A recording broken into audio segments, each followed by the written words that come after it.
our party just finished their last night in Ank'Harel, and we're going to talk about what happened. So let's dig in. Before we break down what happened in our session, let's talk about what went well. So most of the personal scenes that we developed for our players went really, really well. That leads us into what could be better. Trixie had fun with hers, but I don't think I hit the nail on the head with this one. That's okay. Now let's talk about what actually happened with my party's last, I said night, but really it was the last week in Ank'Harel before we finish up the campaign. The first thing that they did is they went and talked to Madame Cleo, and I'm not sure if we talked about this or not, but Madame Cleo provided Iris with a love potion. Iris is super interested in having a love interest with Alyxian.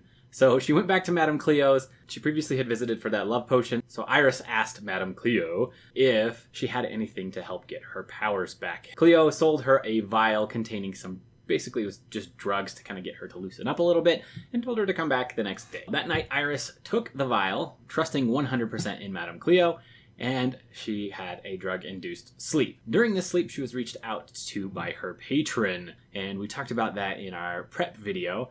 He told her that he'd give her power if she agreed to bring him the Jewel of Three Prayers once this adventure was over. She, after some hesitation, agreed. Woke up in the middle of the night after her drug-induced dream, kind of covered in sweat, a cold sweat, and she was very curious to see if her powers had been restored. So she cast a silence spell on Jimmy, who was snoring quite loudly in the room, and her spell took effect. So she was very pleased that everything so far seems to be okay, at least. The next morning, Iris and Chozen headed to Madame Cleo's because Madame Cleo asked them to come back. So they went back and told Madame Cleo what happened. Madame Cleo was ecstatic, and then Iris trusts Madame Cleo even more now, so she asked her some more questions. And of course, everything comes at a price at Madame Cleo's. She asked whether or not Alyxian could be saved, and Madame Cleo said that all depends on you. In her dream, Iris was also told that she went by another name, but she wasn't provided that name, so she asked Madame Cleo her name, and the name was Aurora, and that is the name that we came up with. So whether or not Trixie 100% believes that, I don't know. Chozen for sure doesn't. Iris traded the wine that they found in Kael Morrow when they visited Olera. They bought the wine there, so she traded that for a few more vials of the same drug and some fortune-telling. About 1,000 gold pieces she traded for those services. She bought enough drug vials for the entire party, which later on in the week, they all decided that they were going to take, except Dmitri didn't take any. So Jimmy was like, yeah, sure, you're my friend, you wouldn't harm me. He just took it right away. Trixie was kind of hesitant, but decided, yeah, sure, why not? And Chozen was the same way. He saw what it did to Iris, and so he was all about it. Chozen also stayed up all night watching Iris the night she wanted to have her powers back, and everything went okay as far as he was concerned, just a little sweat dream nightmare. After Iris had bought all those things and they had their experience with Madame Cleo, she just closed up shop and was going to enjoy the wine the rest of the day. So, Chozen, what happened with Chozen is he has been training with the Library of the Cobalt Soul with a monk named Xanth. He trained with her again, and he was invited to join the Library of the Cobalt Soul, but in order to do so, he needed to sacrifice something that was important to him. So he sacrificed his crystal great axe in order to join the monks. My party was like, ooh, and so she turned around and just smashed it and broke it into a million pieces. My party's like, can we gather those? And unfortunately for them, fortunate for Chozen, she just grabbed all the pieces immediately, took them into the back room and said, come back in a couple of days and you will be inducted into the Library of the Cobalt Soul. So they went and did their thing for a few days. He came back and was presented with a ceremony where he was given monk's robes, as well as his new weapon, which was forged from the pieces of the crystal axe. So pretty exciting. I think he really enjoyed that. It was a lot of fun to work with my player to come up with the weapon and to kind of come up with what's going to happen together. He's super proactive about it. He's a forever DM and has joined our campaign to be able to play a little bit.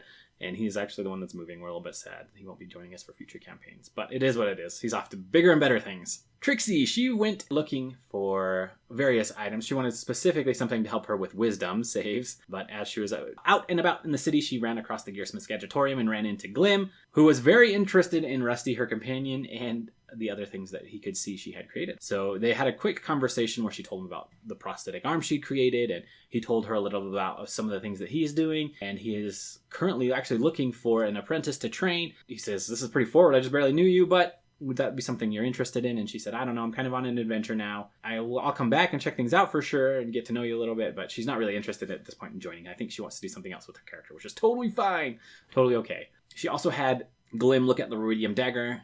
He was very intrigued, but he didn't really know too much about what was going on with the ruidium other than it granted some extra abilities to whoever used it. After all that interaction, Trixie went and found Irvin, gave him the arm. The Crimson Company was very thankful for her, and he replaced the one that he had been given by the Allegiance, which was kind of shoddy, so he was very excited about that. Next, we had Jimmy, who one day was approached by Question, who said, "Hey, Jimmy, I've got something I think you'd be interested if you want to take a look." He's like, "Yeah, let's do it." They went over to the orphanage that we talked about in our last video, and Question introduced him to Rhiannon. The two of them had a conversation in Druidic, and she showed him around the grounds of the orphanage and talked to him a little bit about the fact that this was for children who have shown promise with Druidic power, but also don't really have parents or come from rough backgrounds. And she's like, "Hey, I really could use some help. I understand that you're busy right now. Question has let me know, but once you're done, do you think that you could come and help?" And he's like, "Yeah, let's do it right now. I could do it right now." Super excited. It was right up his alley. I feel like my player even was pretty excited to see this. So I think this one hit home the best. And he even, after she offered him the teaching, to help with teaching, he's like, "Yeah, for sure. Also take this." And he gave her 200 gold to help with any expenses and things that she might need. So I think he's really looking forward to that. He's also going to talk to Chozen. I think Chozen may end up there as well. Dmitri wanted to learn how to fight a little bit more sneaky. So we've got Chozen, who's our barbarian, and Dmitri, who's our fighter, and they both, together they pack a real good punch. So Dmitri's wanting to learn how to be a little bit more sneaky, kind of roguey. So I had him be approached by Sheed, which is what we were planning originally, and she said, "Hey, we've got fighters of all different shapes and sizes, all different forms of fighting. If that's something you're interested in, why don't you join the Scarbearers? We can train you up and teach you how to do that without problem." And he was like, "Yeah, that sounds absolutely great." Very excited to give it a go. Looking forward to it. Also, she'd offered, yeah, if you want, you can help me do my job in arranging fights and whatnot. And Dmitri said, "I'll think about it, let you know, but for sure I want to do the training." So we got the training all put together, and I think Dimitri's going to take a level in Rogue next. We'll see, though. Pretty exciting stuff there. All of that said and done, we got each player their own personal encounter, and I think it went really well. It's nice to give everyone their time to shine. Then we got to the tournaments, and this was intense. It lasted for like an hour and a half, maybe hour 45 minutes of our session, which is only 3 hours. The battle lasted for a really long time between the Crimson Company, the rivals, and the Knights of Alyxian, my party.